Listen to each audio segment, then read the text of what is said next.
In the early 70s, OPEC didn't like what we were doing in Israel. Same old story. And so they cut off our oil supplies. So some of you will remember these long lines at the gas stations. And we feared we were going to have another depression like the 1929 depression. And so the U.S. Treasury Department came to me and other economic hitmen and said, listen, you know, we can't allow OPEC to blackmail us anymore. You guys got to come up with a plan so this will never happen again. We knew that that plan had to involve Saudi Arabia because it had more oil than anybody else. The deal we finally struck with the House of Saud was a deal whereby they would return almost all the money they made from selling oil to the United States invested in U.S. government securities. The U.S. Treasury Department would use the interest from those securities, which over the years has amounted to trillions of dollars, to hire U.S. companies to westernize Saudi Arabia, build petrochemical complexes, desalinization plants, whole cities out of the desert, McDonald's and all the other things that go along with our Western culture. The House of Saud would also agree to keep the price of oil within limits acceptable to the oil companies, possibly not acceptable to you and me, but acceptable to the oil companies. And this is very, very important.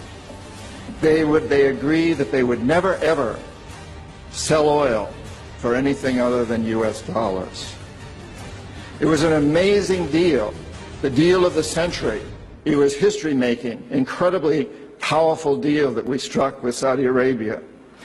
The corporatocracy looked at this as an incredible success. I had done my job. We economic hitmen did a great job with that one. So we decided that Saddam Hussein ought to accept something very similar. Now, probably a lot of you know that Saddam has been our boy for a very, very long time.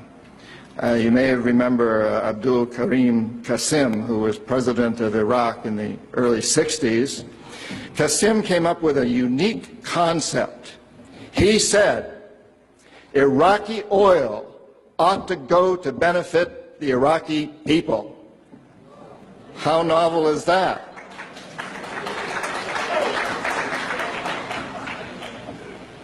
But we didn't like that very much. He began to tax the oil companies, particularly the British and some American companies, and threatened to nationalize our oil companies. And so we decided that Qasim had to go. The CIA sent an assassination team. It was headed by a man who was still going through high school, an Iraqi citizen who was still going through high school. They riddled Qasim's car with bullets on the streets of Baghdad and missed him. The head of this assassination team was wounded and fled to Syria. His name was Saddam Hussein. He was a CIA agent in those days, an assassin for us. He failed. He was our boy. He was our man.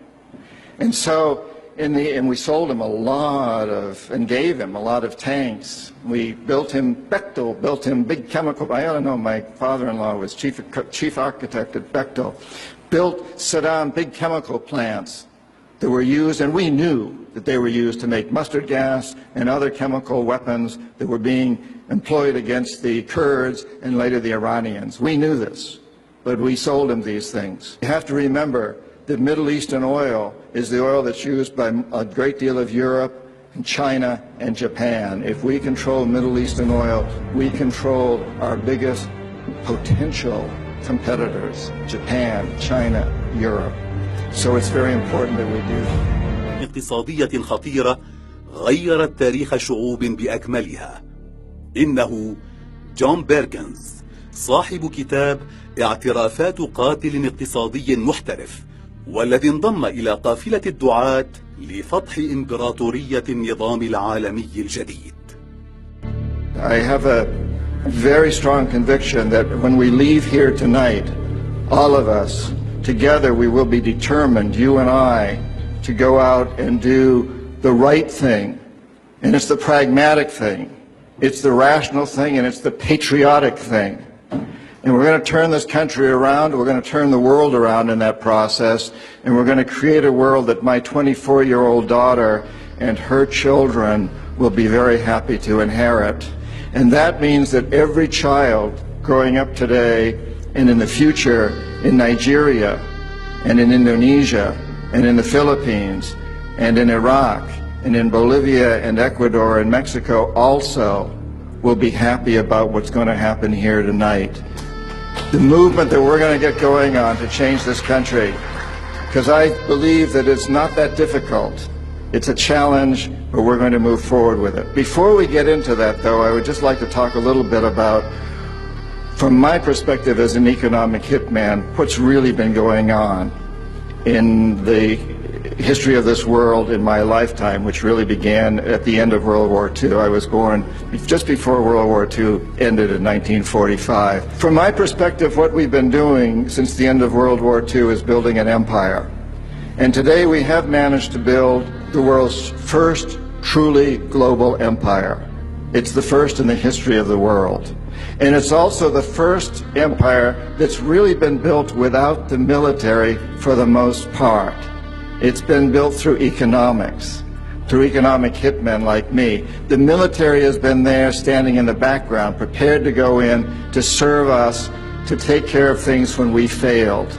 But it's been essentially built through economics. It's also the first empire without an emperor. But the fact of the matter is, instead of an empire, what we have today, and what's been growing stronger and stronger since World War II, is what I call the corporatocracy. The majority of the people in the United States have no idea that we're living off the benefits of a